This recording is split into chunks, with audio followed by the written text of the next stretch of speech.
Welcome to easiest school of mathematics. আজকে আমি অষ্টম শ্রেণীর বসে দেখি 10.2 এর 8 নম্বর অঙ্কটিকে সলভ করে দেব।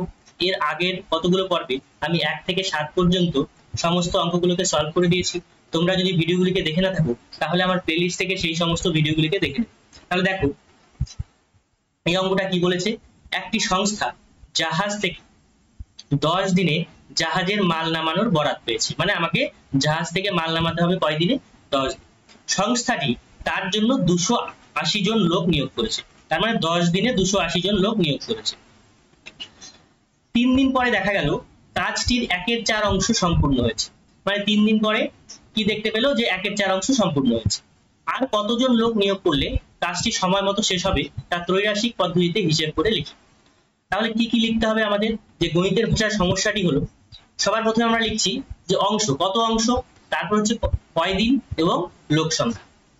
এবার অংশ দেখো যে এখানে কি বলেছে, এখানে 1/4 অংশ সম্পূর্ণ করেছে, আমাকে করতে হবে কত অংশ, টোটাল অংশ কত, আমরা সবাই জানি যে মোট অংশ হচ্ছে 1, তাই তো।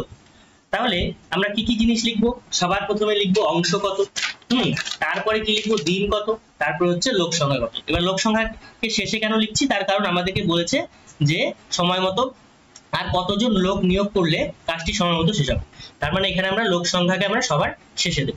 তাহলে অংশ, এবার কত অংশ বলেছে, আমরা দেখো এখানে দেখতে পাচ্ছি যে কাজ হয়েছে কত, 1/4 অংশ সম্পূর্ণ হয়েছে, কয় দিনে, 3 দিনে, ঠিক আছে, 3 দিনে 1/4 অংশ সম্পূর্ণ হয়েছে। কতজন লোক নিয়ে কাজটা করেছে, 280 জন, কারণ প্রথমে কাজটা শুরু করেছিল 280 জন লোক নিয়ে, ঠিক আছে। 3 দিনে তারা কত অংশ সম্পন্ন করলো, 1/4 অংশ। তাহলে লোক সংখ্যার নিচে আমরা কি লিখবো, 280, দিন সংখ্যার নিচে আমরা লিখবো 3 এবং অংশের নিচে আমরা লিখবো 1/4। তাহলে সেটাই লিখছি দেখো। তাহলে অংশের নিচে আমরা কি লিখবো, 1/4 অংশ, 1/4 অংশ সম্পন্ন হচ্ছে কয় দিনে, 3 দিনে, এবং লোক সংখ্যা কত ছিল, 280 জন, ঠিক আছে।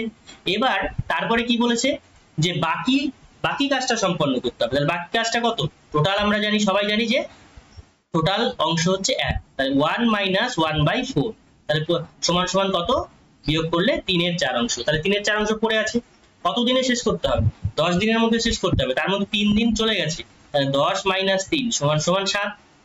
এবার লোক সংখ্যা কত, লোক সংখ্যা আমরা x ধরে নিচ্ছি, ধরি, ঠিক আছে। তাহলে আমাদেরকে সম্পর্ক এবার বের করতে হবে, দিন এবং লোক সংখ্যার মধ্যে কি সম্পর্ক রয়েছে, দিন এবং লোক সংখ্যা, এখানে দেখো দিন এবং লোক সংখ্যার মধ্যে একবার সম্পর্ক বের করতে হবে, আর একবার অংশ এবং লোক সংখ্যার মধ্যে সম্পর্ক বের করতে হবে। তাহলে দিন এবং লোক সংখ্যার মধ্যে কি সম্পর্ক, 3 দিনে যদি একটা কাজ, 3 দিনে একটা কাজ 280 জন লোকে করছে, তাহলে 7 দিনে একটা কাজ কতজন লোকে করবে, তাহলে 3 দিনে একটা কাজ 280 জন লোকে করছে, তাহলে আমি দিনটা বাড়িয়ে দিচ্ছি, তাহলে লোক সংখ্যা আবার কমিয়ে দিলেও হবে, তার মানে দিন বাড়াচ্ছি, লোক সংখ্যা কি হচ্ছে, কমে যাচ্ছে। আবার দিন যদি কমিয়ে দিই, মানে ধরো এখানে আমাকে 1 দিনের মধ্যে করতে হবে, তাহলে সেক্ষেত্রে কি হবে, লোক সংখ্যা বাড়াতে হবে, তার মানে দিন কমালে লোক সংখ্যা বাড়বে, আর দিন বাড়ালে লোক সংখ্যা কমবে। তার মানে এর মধ্যে কি সম্পর্ক রয়েছে, দিন এবং লোক সংখ্যার মধ্যে ব্যস্ত সম্পর্ক রয়েছে, ব্যস্ত সম্পর্ক রয়েছে, ঠিক আছে। এবার অংশ এবং লোক সংখ্যা দেখছি, 1/4 অংশ যদি করি তাহলে 280 জন লোক লাগছে। এবার যদি এক অংশ করি, মানে অংশের পরিমাণ আমরা বাড়িয়ে দিলাম, মানে বেশি অংশ কাজ করতে হবে, তাহলে কি হবে, লোক সংখ্যা বাড়বে।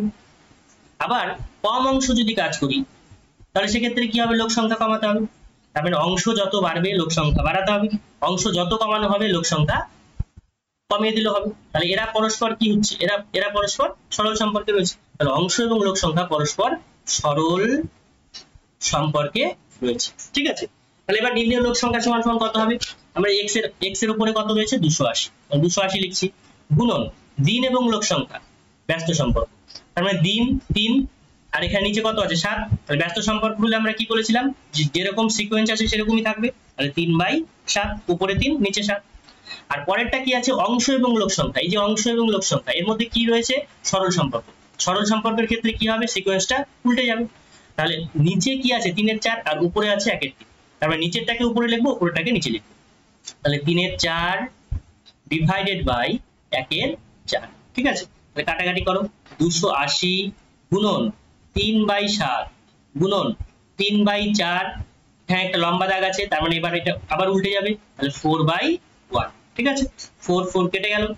এবার 7 দিয়ে দেখো, 4 7 28 40, তাহলে সমান সমান 40 ইন্টু 3 3 9, 40 ইন্টু 9, তাহলে কত হচ্ছে সমান সমান 40 ইন্টু 9 4 নং 36, মানে 360 জন।